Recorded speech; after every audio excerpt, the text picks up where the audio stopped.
स्वागत है दोस्तों एक्सीलेंट क्लासेस में। एक्सीलेंट क्लासेस की तरफ से मैं हरिओम गुप्ता आपका बहुत बहुत स्वागत करता हूं। जिस प्रकार से प्रतिदिन सुबह 7 बजे हमारे YouTube चैनल पर करंट अफेयर का वीडियो अपलोड किया जाता है, जो सुबह 7 बजे प्रतिदिन अपलोड किया जाता है, जिसकी पीडीएफ भी आप हमारे करंट अफेयर के वीडियो के डिस्क्रिप्शन से डाउनलोड कर सकते हैं। साथ ही साथ अभी हम डिस्कस करेंगे रेलवे भर्ती बोर्ड का पिछले साल का पेपर, जिसमें हम टॉप क्वेश्चन डिस्कस करेंगे। ऐसे क्वेश्चन जो दोबारा रिपीट हो सकते हैं, वही क्वेश्चन मैंने इस प्रैक्टिस सेट में इंक्लूड किए हैं। तो आपको एक बात याद रखनी है कि करेक्ट प्रैक्टिस मेक परफेक्ट। आपको प्रैक्टिस करनी है, लेकिन सही करनी है, अच्छी डायरेक्शन में करनी है, ताकि आप रिजल्ट दे पाए। तो प्रतिदिन इसी को इस प्रकार से करंट प्रैक्टिस डिस्कस करने के लिए 11 AM का टाइम डिसाइडेड है और डेली करंट अफेयर का 7 बजे सुबह। तो आप इस वीडियो को प्रतिदिन पाने के लिए आप हमारा चैनल सब्सक्राइब कर लीजिए, बेल आइकन दबाना ना भूलिए, ताकि समय के साथ साथ आपको वीडियो मिलते रहे। तो आइए शुरू करते हैं आज का वीडियो। तो आज हम यहां पर डिस्कस करने जा रहे हैं रेलवे एनटीपीसी परीक्षा का पिछले वर्ष का प्रश्न पत्र, जो कि पिछले वर्ष आया था, और वह क्वेश्चन स्पेशली मैंने इंक्लूड किए हैं जो क्वेश्चन दोबारा रिपीट हो सकते हैं। तो आते हैं क्वेश्चन नंबर 1 पर। क्वेश्चन नंबर 1 है, ओटीसी दवा क्रोसिन एक किस प्रकार की दवा है? OTC medicine is which type of medicine? तो यहां पर ऑप्शन है एलर्जिक, ज्वारनाशक, दर्द एवं ज्वारनाशक, एंटीसेप्टिक। तो आप सबसे पहले इतना तो समझ ही गए होंगे, कोरोना पीरियड में पेनिडेमिक क्या होता है? पेनिडेमिक ऐसा इन्फेक्शन होता है जो बहुत से कंट्री में अभी वर्तमान में फैल चुका है, और इसके लिए अभी हाल में ही हाइड्रोक्लोरोक्लोरोक्विन नामक दवा यहां पर मांगी गई थी अमेरिका की तरफ से, भारत से। और ओटीसी दवा का बेसिकली प्रयोग क्या है? जब कभी भी किसी पेशेंट को बुखार आता है तो यह ज्वारनाशक दवा दी जाती है। अब बेसिकली यहां पर सबसे इंपॉर्टेंट ड्रग कौन सा है? तो वह है पैरासिटामोल। और यह क्वेश्चन आया था आरआरबी एनटीपीसी में पिछले वर्ष, और यह क्वेश्चन आगे भी रिपीट हो सकता है। याद रखिएगा, कोरोना से रिलेटेड क्वेश्चन बहुत पूछे जाएंगे, जिसका सेपरेट से मैं कोरोना से रिलेटेड एक वीडियो जरूर बना दूंगा। याद रखें, इससे क्वेश्चन जरूर आएगा। आते हैं क्वेश्चन नंबर 2 पर। नीचे दिया गया समीकरण सही है, तो इस स्थिति में बदलने पर प्रतीक को आपस में बदला जाए तो क्या इक्वेशन सही हो जाएगी? तो इस क्वेश्चन को करने का तरीका है, जैसे वो कह रहा है कि ये क्वेश्चन तब कब सही होगा यदि हम गुणा के स्थान पर माइनस, भाग के स्थान पर माइनस, प्लस के स्थान पर डिवाइड, या डिवाइड के स्थान पर प्लस कर दें। तो आपको बेसिकली क्या करना है डियर एस्पायरेंट, कि आपको ऑप्शन से चेक करना एक बेस्ट सॉल्यूशन है। तो आप यहां पर एक बेसिक सा आइडिया मैं आपको बताता हूं। यहां पर चूंकि आंसर 4 है, तो हम डिवीजन वाले ऑप्शन चेक करेंगे। क्यों? क्योंकि आंसर छोटा है। तो हम सबसे पहले जो भाग वाला है उसको हम किससे कन्वर्ट कर देंगे? माइनस में इंटरचेंज कर देंगे। आइए करते हैं इसको। 1.5 प्लस 8 इंटू 9। अब यहां पर माइनस को किससे चेंज करना है? डिवीजन से। डिवीजन बाई 16 प्लस 2 इक्वल टू हाउ मच? अब आप सबसे पहले समझिए कि सबसे पहले क्या कंप्लीट किया जाता है? सबसे पहले किया जाता है डिवीजन कंप्लीट, फिर मल्टीप्लीकेशन। क्रम क्या होता है? सबसे पहले भाग, फिर इसके बाद गुणा, फिर इसके बाद प्लस, और अंत में माइनस। एक क्रम होता है किसी भी समीकरण को सॉल्व करने का। तो सबसे पहले हम क्या करेंगे? इसको सॉल्व कर लेंगे। तो यहां पर वैल्यू कितनी आ जाएगी हमारी? यहां पर वैल्यू कितनी आ जाएगी हमारी? 9/16 इंटू 8 प्लस 1.5 प्लस 2। तो यहां पर हमारा फाइनली सॉल्यूशन कितना निकल के आ जाएगा डियर एस्पायरेंट? यहां पर सॉल्यूशन निकल के आ जाएगा, बेसिकली यहां पर हम किससे डिवाइड कर रहे हैं? प्लस को माइनस के साथ कन्वर्जन से, प्लस को माइनस के साथ कन्वर्जन करके। तो यहां पर देखिए 1.5 प्लस 8 इंटू 9/16 माइनस 2। तो यहां पर कितनी वैल्यू आ जाएगी? 1.5 प्लस ये दो बार डिवाइड हो जाएगा, 4.5 माइनस 2। तो यहां पर आ जाएगा 6 माइनस 2 इक्वल टू 4। तो यहां पर इक्वेशन सही हो जाएगी, अर्थात ऑप्शन नंबर बी हमारा सही है। हमने क्या क्या चेंज किया? माइनस को कन्वर्ट किया भाग से, और इसको कन्वर्ट किया माइनस से। आते हैं क्वेश्चन नंबर 3 पर। यदि 3a equal to 2b equal to c है, तो a/b/c में क्या रिलेशन होगा? अब बहुत ही बेसिक सा क्वेश्चन है। आप यहां पर, अब मैं इस तरह से भी बता सकता हूं कि आप एक कॉमन डिवीजन फैक्टर मान सकते हैं। यहां पर कॉमन डिवीजन फैक्टर को आप ऐसे भी कर सकते हैं, 3a equal to k, 2b equal to k, क्योंकि ये सब आपस में बराबर है, c इक्वल टू k। अब यहां पर तीनों का हमें रेशियो निकालना है बेसिकली। तो हम यहां पर क्या कर पाएंगे? a equal to how much? a equal to k/3, b equal to k/2 और c इक्वल टू k। अब इनका तीनों का रेशियो निकालना है, तो k/3 k/2। अब यहां पर k कैंसिल आउट हो जाएगा, 1/3, 1/2 एंड 1। तो यहां पर कौन सा ऑप्शन सही हो जाएगा? ऑप्शन नंबर बी सही हो जाएगा। देखिए कितनी आसानी से हम 1 मिनट भी नहीं लग रहा है और आप क्वेश्चन को कर ले रहे हैं। That is mean correct practice make perfect. आते हैं क्वेश्चन नंबर 4 पर। भारत में राष्ट्रीय सुशासन दिवस कब मनाया जाता है? National day for good governance day कब मनाया जाता है? तो डियर एस्पायरेंट, यह मनाया जाता है प्रतिवर्ष 25 दिसंबर को। 25 दिसंबर को क्या क्या है? 25 दिसंबर को है जीसस क्राइस्ट का बर्थडे। जीसस क्राइस्ट अर्थात ईसा मसीह का जन्मदिन। और यहां पर बात की जाए, हमारे पूर्व प्रधानमंत्री अटल बिहारी वाजपेयी जी का जन्मदिन है इस दिन। और इसी दिन प्रतिवर्ष राष्ट्रीय सुशासन दिवस मनाया जाता है। और यह किसको डेडिकेटेड है? तो हमारे पूर्व प्रधानमंत्री श्री अटल बिहारी वाजपेयी को डेडिकेटेड है। और यह भी पूछा जाए अगर एक पहली बार कब मनाया गया, तो यह पहली बार मनाया गया 2014, जब से मोदी सरकार सत्ता में आई है। आते हैं नेक्स्ट क्वेश्चन पर। यदि cos theta equal to 4/5, cos theta की वैल्यू कितनी दे रखी है यहां पर? cos theta equal to 4/5। तो sec theta plus cosec theta बताना है। बहुत ही आसान सा क्वेश्चन है। जब तक मैं इसको सॉल्व कर रहा हूं आप भी खुद से कोशिश कीजिए कितना आंसर आता है इसका। इसको मैं एक बहुत ही आसान से तरीके से बताऊंगा। आपको कुछ नहीं करना है, एक बेसिक सा ट्राइंगल बना लेना है, एक समकोण त्रिभुज आपको बना लेना है। अब यहां पर कितना होता है? मान ये थीटा है तो आधार कितना है? 4 और कर्ण कितना है? 5। ये तो हमने निकाल लिया cos थीटा इक्वल टू आधार बटे कर्ण। और पाइथागोरस प्रमेय से हम निकाल लेंगे लंब। कितना आएगा? 3। कैसे आ जाएगा? 5 का स्क्वायर माइनस 4 का स्क्वायर इक्वल टू लंब का स्क्वायर। तो यहां पर 25 माइनस 16 बचेंगे 9, एल स्क्वायर इक्वल टू 9। तो एल की वैल्यू कितनी आ जाएगी? 3। तो इस तरीके से आप लंब की वैल्यू निकाल लेंगे।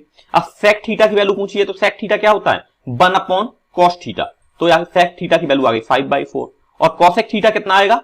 कॉसेक थीटा होता है कर्ण बटे लंब, तो 5/3।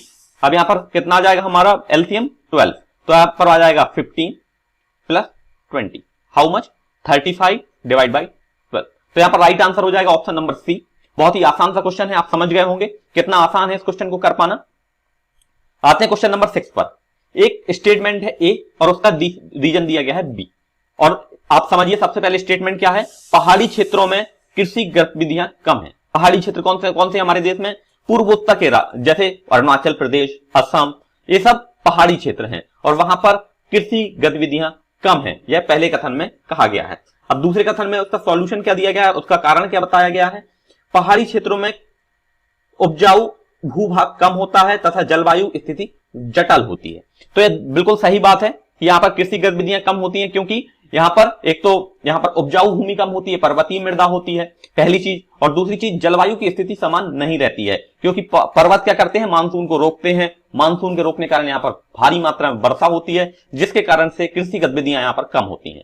तो ऑप्शन नंबर ए यहां पर हमारा सही हो जाएगा। याद रहे हर क्वेश्चन को हमें 1 मिनट से कम समय में करना है, क्योंकि आने वाली परीक्षा में हमें एक क्वेश्चन के लिए सिर्फ 1 मिनट दिया जाएगा। आते हैं क्वेश्चन नंबर 7 पर। क्यू ने एक मेज को 13,500 रुपए में खरीदा। तो क्यू ने कितने में खरीदा? 13,500 रुपए में। और बेच कितने में दिया? सेलिंग प्राइस क्या है उसका? 11,000 रुपए में। तो उसका हानि का प्रतिशत हमें यहां बताना है। तो सबसे पहले हम क्या करेंगे? हानि निकाल लेंगे। हानि कैसे निकालेंगे कि हमने कितने में बेचा? 13,500 में। और खरीदा कितने में था? एक इतने में खरीदा और बेचा कितने में? 11,000 में। तो टोटल कितना हानि हुई? हानि हुई हमें यहां पर 2500 रुपए की। और परसेंटेज कैसे कैलकुलेट करते हैं? परसेंटेज कैलकुलेट करी जाती है हानि डिवाइड बाई क्रय मूल्य इंटू 100। अब यहां पर सबसे इंपॉर्टेंट बात है कि जब भी हम हानि प्रतिशत निकालेंगे तो हानि का हमें वैल्यू निकाल लेना है, नीचे रखना है उसके क्रय मूल्य। क्रय मूल्य कितना है हमारा? 13,500। और परसेंटेज कैलकुलेट करने के लिए 100 से मल्टीप्लाई कर देना। अब यहां से कट जाएगा, 5 से इसको काट देंगे और इस प्रकार फाइनली हम इसको सॉल्व आउट कर लेंगे। तो यहां पे सिर्फ कैलकुलेशन है और राइट आंसर आ जाएगा हमारा 18.52%। ऑप्शन नंबर डी यहां पर सही हो जाएगा, 18.52%। आते हैं क्वेश्चन नंबर 8 पर। तीसरी पीढ़ी के उस एंटी टैंक मिसाइल का नाम क्या है जिसे राजस्थान में डीआरडीओ द्वारा डेवलप किया गया है? तो यहां पर थर्ड जनरेशन के एंटी टैंक मिसाइल सिस्टम का नाम बताना है, जिसे हाल में ही राजस्थान के द्वारा डिफेंस रिसर्च डेवलपमेंट ऑर्गेनाइजेशन ने राजस्थान में सफलतापूर्वक परीक्षण किया है? तो डियर एस्पायरेंट, इसका राइट आंसर है कोबरा। कोबरा नामक मिसाइल का हाल में ही डीआरडीओ ने परीक्षण किया था। यह क्वेश्चन तत्कालीन क्वेश्चन है, जब उस समय यह करंट अफेयर का क्वेश्चन है। इसी प्रकार से करंट अफेयर के प्रतिदिन सुबह 7 बजे मैं आपको टॉप 15 क्वेश्चन देता हूं। आपको यकीन मानिए कोई भी क्वेश्चन उससे बाहर नहीं जाएगा। सुबह 7 बजे वीडियो पाने के लिए आप हमारा चैनल सब्सक्राइब कर लीजिए और बेल आइकन दबा लीजिए, ताकि सुबह 7 बजे आपको डेली करंट अफेयर के 15 क्वेश्चन मिलते रहें। देखिए ये क्वेश्चन कितना इंपॉर्टेंट है। डीआरडीओ का भी हाल में ही एक क्वेश्चन हमने डिस्कस किया था कि अभी डीआरडीओ ने सुपरसोनिक मिसाइल का हाल में ही परीक्षण किया है। आते हैं क्वेश्चन नंबर 9 पर। क्वेश्चन नंबर 9 है हमारा 86878686 अंकों का एक बहुलक है। इतनी संख्याएं हमारे पास, उनका मोड और मीडियम, माध्यिका और उनका मोड कितना है, यह क्रमशः हमें बताना है। तो बहुत ही आसान सा क्वेश्चन है। मैं आपको बता दूं कि जो हमें मीडियन फाइंड करना होता है, सबसे पहले हम क्या करते हैं, इसको अरेंज करते हैं। अरेंज किस प्रकार से करेंगे, सेम संख्याओं को एक साथ लिख लेंगे। 6 कितनी बार आया है, 3 बार आया है। 7 कितनी बार आया है, 2 बार आया है। 8 कितनी बार आया है, 3 बार आया है। इस प्रकार से हम सबसे पहले इन्हें अरेंज कर लेंगे एग्जाम में। अब हम क्या करेंगे, मिडिल टर्म को निकालेंगे। टोटल टर्म कितने हैं, 1 2 3 4 5 6 7 8। अब यहां पर चूंकि नंबर ऑफ टर्म 8 है, तो यहां पर कितनी वैल्यू आ जाएगी हमारी निकल के, यहां पर राइट आंसर हमारा कितना निकल के आएगा, जल्दी से आप लोग कमेंट सेक्शन में दे दीजिए। तो यहां पर जब हमारा कॉमन टर्म कौन सा आ जाएगा, जब हम इनकी मीडियन निकालेंगे और मोड निकालेंगे, तो राइट आंसर आ जाएगा हमारा ऑप्शन नंबर सी, 8 और 7। अगर फिर भी कोई डाउट रहता है, आपको सबसे पहले अरेंज कर लेना है, फिर मिडिल टर्म की कैलकुलेशन करनी है। अगर कोई भी डाउट रहता है तो आप हमारे व्हाट्सएप ग्रुप पर आप हमसे डिटेल में डिस्कस कर सकते हैं। चूंकि 1 मिनट में यहां क्वेश्चन करना है, इसलिए यहां पर हर क्वेश्चन के लिए टाइम निश्चित किया गया। आते हैं क्वेश्चन नंबर 10 पर। ब्लोटिंग पेपर द्वारा स्याही सोख लेने का कंसेप्ट क्या है, किस कारण से ब्लोटिंग पेपर स्याही सोख लेता है? रेलवे भर्ती बोर्ड का एक क्वेश्चन साइंस से रिलेटेड है। यह क्वेश्चन साइंस से रिलेटेड है। ब्लोटिंग पेपर स्याही को किस प्रकार से सोख लेता है? तो आपको मैं सबसे पहले बताऊं, जो ब्लोटिंग पेपर होता है वह इंक एब्जॉर्ब करता है due to capillary action. Capillary action क्या होता है, केशवत्त क्रिया क्या होती है, वह क्रिया सेम इसी प्रकार से है जैसा कि हम देखें लैंप होती है। लैंप में अगर हम नीचे मिट्टी का तेल भर दें या दिए की बात करें और उसमें एक बत्ती अगर डाल देते हैं और यहां पर फायर कैच कराते हैं, तो ये बत्ती तेल को इसी केशवत्त क्रिया के कारण ऊपर ले जाती है। या बात करें ट्री की, अगर कोई पेड़ की बात करें, तो पेड़ जमीन से जल किस प्रकार से ले जाता है, due to capillarity action. Capillarity action के कारण ही नीचे से ऊपर की तरफ यह स्मॉल जो कैपिलरीज होती हैं, रंध्र होते हैं, उनमें ये चीज फ्लो होती है। सेम कंसेप्ट यहां पर कैपिलरी प्रक्रिया द्वारा ब्लोटिंग पेपर द्वारा स्याही सोख ली जाती है। ऑप्शन नंबर सी यहां पर सही है। आते हैं क्वेश्चन नंबर 11 पर। प्रथम भारतीय संचार उपग्रह कौन सा था? यहां पर बात की गई है प्रथम भारतीय संचार उपग्रह कौन सा था, तो यहां पर राइट आंसर है प्रथम भारतीय संचार उपग्रह है हमारा एप्पल। अब आपके इसके डिटेल से बता दूं मैं, इसके बारे में आप डिटेल से जान लीजिए कि यह जियो सिंक्रोनस ऑर्बिटर। जियो सिंक्रोनस ऑर्बिटर क्या होती है आपको मैं डिटेल से बताना चाहता हूं। यह है हमारी अर्थ, और अर्थ पर क्या है, एक है हमारा नेचुरल सैटेलाइट जिसको कहते हैं मून, और भी मानव ने बहुत सारे सैटेलाइट उपग्रह बनाए हैं, और उन उपग्रहों का काम क्या है, हमारे सूचना प्रौद्योगिकी के लिए पृथ्वी के चारों ओर चक्कर लगाते हैं। अब मैं आपको बात करूं कि यह है मान के चलिए हमारा देश इंडिया, तो हमें एक ऐसा सैटेलाइट बनाना होगा जो हमेशा इंडिया के ऊपर ही रहे ताकि इंडिया के कम्युनिकेशन में हेल्प करे। तो ऐसे सैटेलाइट जो हमेशा एक निश्चित स्थिति पर रहते हैं उसको बोलते हैं जियो स्टेशनरी सैटेलाइट। अब जियो स्टेशनरी से क्या मतलब है, चूंकि पृथ्वी भी जितनी गति से घूम रही है उतनी ही स्पीड से अगर सैटेलाइट घूमेगा तो दोनों की स्थिति में कोई परिवर्तन नहीं होगा। उसे कहते हैं, हमें यह कैसा प्रतीत होगा, स्टेशनरी, अर्थात स्थैतिक स्थिति में होगा। जबकि एब्सोल्युटली दोनों ही चीजें घूम रही हैं तो हमें इन चीजों का अनुभव नहीं होगा। जैसे कार में हम लोग सब लोग एक साथ बैठे होते हैं तो हमें एक दूसरे की स्पीड का अनुभव नहीं लगता है क्योंकि हम एक स्पीड से जा रहे होते हैं। तो बेसिक कंसेप्ट यहां पर यही है। तो प्रथम भारतीय संचार उपग्रह एप्पल के द्वारा लॉन्च किया, और इसकी बात की जाए कब किया गया, तो यह किया गया 19 जून 1981। ये इंपॉर्टेंट क्वेश्चन है। कभी दो टाइप का जीके होता है, एक होता है स्टैटिक जीके और एक होता है डायनामिक। तो हम स्टैटिक जीके में कुछ क्वेश्चन है जो कभी नहीं बदलने वाले। प्रथम भारतीय उपग्रह कब भेजा गया था, तो ये क्वेश्चन कभी नहीं चेंज होगा। जबकि करंट अफेयर आपका डे टू डे चेंज होता है, इसलिए उसे बोलते हैं डायनामिक जीके। उसको आपको डे प्रति डे आपको प्रैक्टिस करनी होगी, नए क्वेश्चन सीखने होंगे, और यह वह क्वेश्चन है जो हमेशा फिक्स रहेंगे। आते हैं क्वेश्चन नंबर 19 पर। एक निश्चित धनराशि का 12% की दर से 6 वर्ष में और 12 वर्ष में अर्जित साधारण ब्याज का अनुपात कितना होगा? तो साधारण ब्याज क्या होता है हमारा? Principal into rate into time divide by 100। तो यहां पर हम क्या क्या चेंज कर रहे हैं? राशि तो चेंज कर नहीं रहे हैं, यहां पर परसेंटेज ऑफ रेट भी सेम है, बस यहां पर क्या चेंज हो रहा है? टाइम चेंज हो रहा है। और जब ये टाइम चेंज हो रहा है तो हम बात करेंगे किसके बारे में? टाइम किसके बारे में बात करेंगे? टाइम के बारे में। तो हम जब रेशियो निकालेंगे I1 अपॉन I2 तो यहां पर P1 R1 T1। अब P और R तो चेंज नहीं हो रहे हैं, प्रिंसिपल राशि चेंज नहीं हो रही है, रेट चेंज नहीं हो रहा है, चेंज हो रहा है तो ओनली टाइम। तो ये दोनों कैंसिल आउट हो जाएंगे, तो होगा 6 डिवाइड बाई 12। तो यहां पर रेशियो कितना आ जाएगा हमारा डियर एस्पायरेंट? कितना आसानी से इस क्वेश्चन को हमने सॉल्व कर पाया। 1 मिनट से भी कम समय में क्वेश्चन हो जाएगा। जब भी मैं आपको स्क्रीन पर क्वेश्चन कराया करूं, आप स्वयं से भी एक बार प्रैक्टिस जरूर किया कीजिए। तो यहां पर राइट आंसर हो जाएगा हमारा 1/2, ऑप्शन नंबर ए यहां पर सही है। आते हैं क्वेश्चन नंबर 20 पर। यूएनओ का मुख्यालय कहां है? यूएनओ का मुख्यालय कहां पर लोकेटेड है? तो राइट आंसर है यह है वियना में। वियना में है इसका headquarter. United Nation Organization is situated at New York. Option number A यहां पर सही है। ऑप्शन नंबर ए, यूएनए का मुख्यालय न्यूयॉर्क में लोकेटेड है।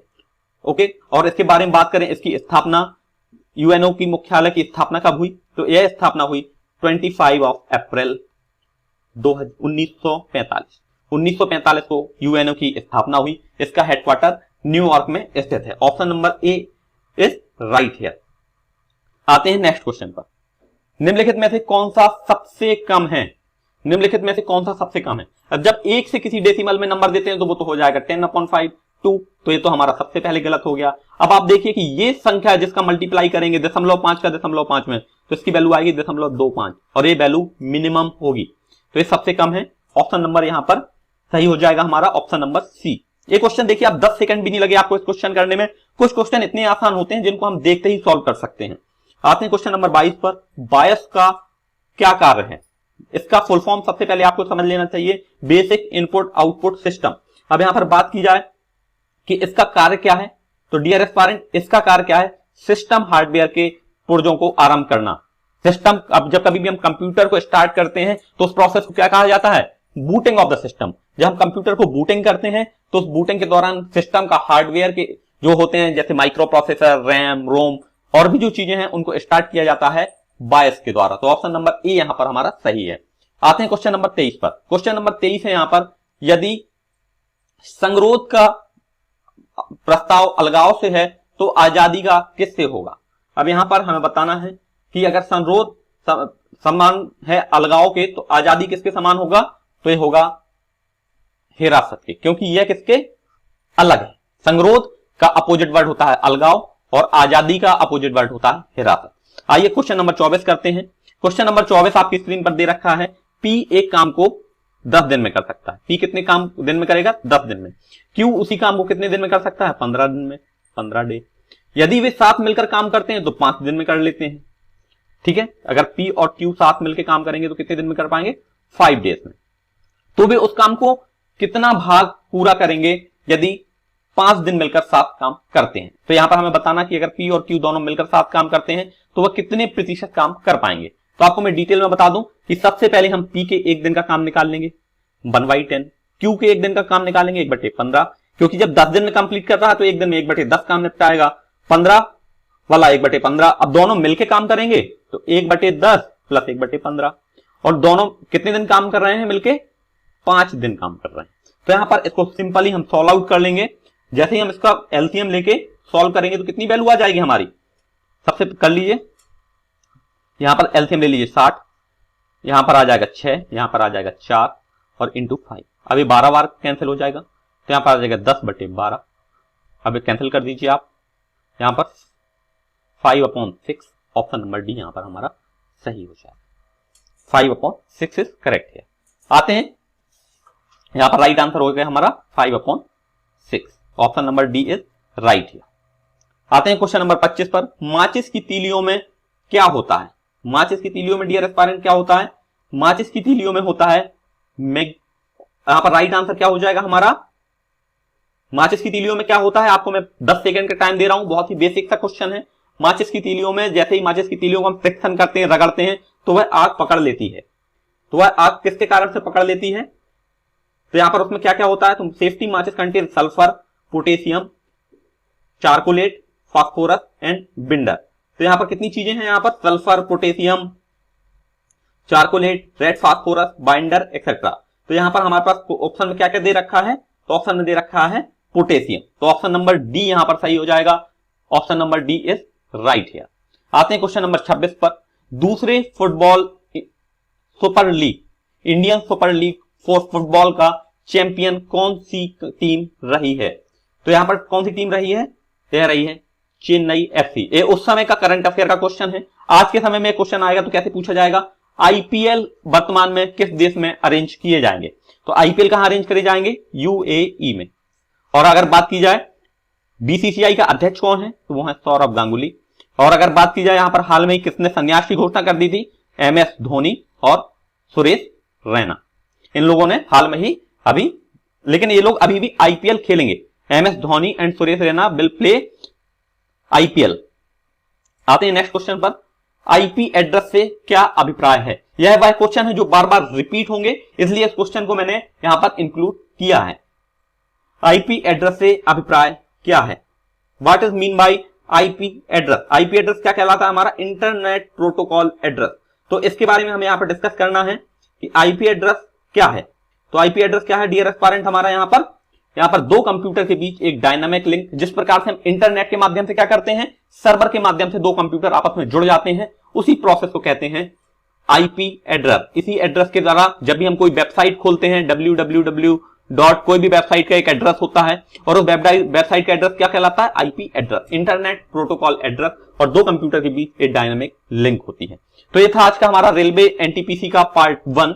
उम्मीद करता हूं आपको ये टेस्ट पसंद आया होगा। यदि कोई भी डाउट है तो आप हमारा व्हाट्सएप ग्रुप ज्वाइन कर लीजिए, वहां पर आप क्वेश्चन पूछ सकते हैं। वहां पर बहुत सारे स्टूडेंट हैं जो आपस में क्वेश्चन डिस्कस करते रहते हैं। तो thank you for watching, have a awesome day. और इस वीडियो को अपने दोस्तों तक शेयर करना बिल्कुल ना भूलिएगा। अगर वीडियो पसंद आए तो इसे और भी लोगों तक पहुंचाएं। Thank you for watching, have a awesome day.